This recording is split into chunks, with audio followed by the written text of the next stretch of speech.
What did you make of the admission from Toyota? I mean, they're pretty bullish in the past, but this is their chairman saying they don't think they'll get beyond 30% of market share. Well, Toyota, of all the brands, has a multi-stream approach to this. They've been looking at conventional combustion engines. They're very, very big globally on hybrids, and they've put a lot of effort into hybrids. They're looking at hydrogen power, and they're also looking at electrification. Now, if you look at Akio Toyoda, it admits he's a car guy. He admits that he's got 5 million people working for him around the world, and they want to keep making the technology that they know. But you've only got to look at the showroom results in Australia.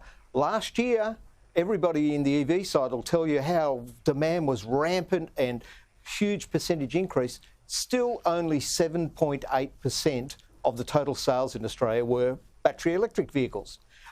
Even in the big, I mean, everybody talks about Norway, which is the outlier for the whole thing. Norway is the exception, not the rule. Even in the USA and a lot of European countries, they're barely into double digits on electrification. The boss of Porsche last week said he thinks that the EU is going to wind back on their mandate banning the sale of combustion engines in 2035. He thinks it's going to be wound back because the demand just isn't there.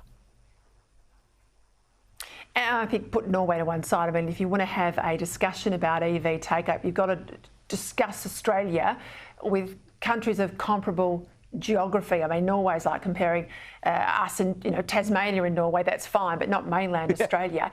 Yeah. What are people saying is the impediment to going electric? What is the reason why consumers don't want electric?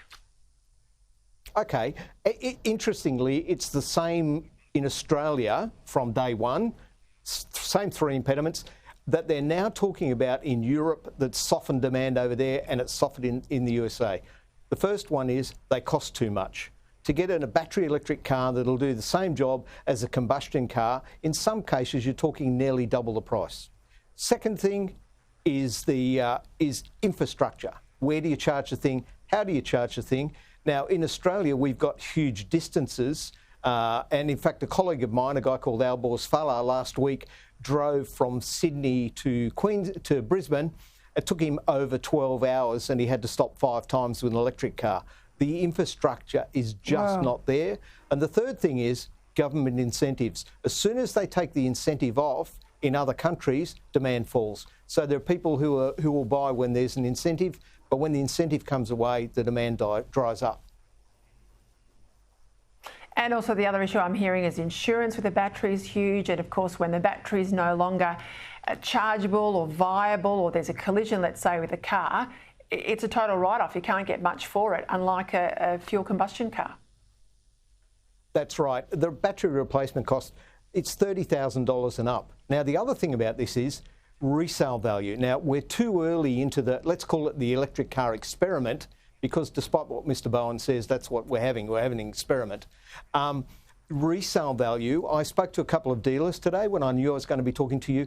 They will not take an electric car as a trade-in because they don't know what the value is going to be, because the second or third owner of an electric vehicle, they're really going to be in battery distress. What's it going to mean? What's my vehicle actually going to be worth?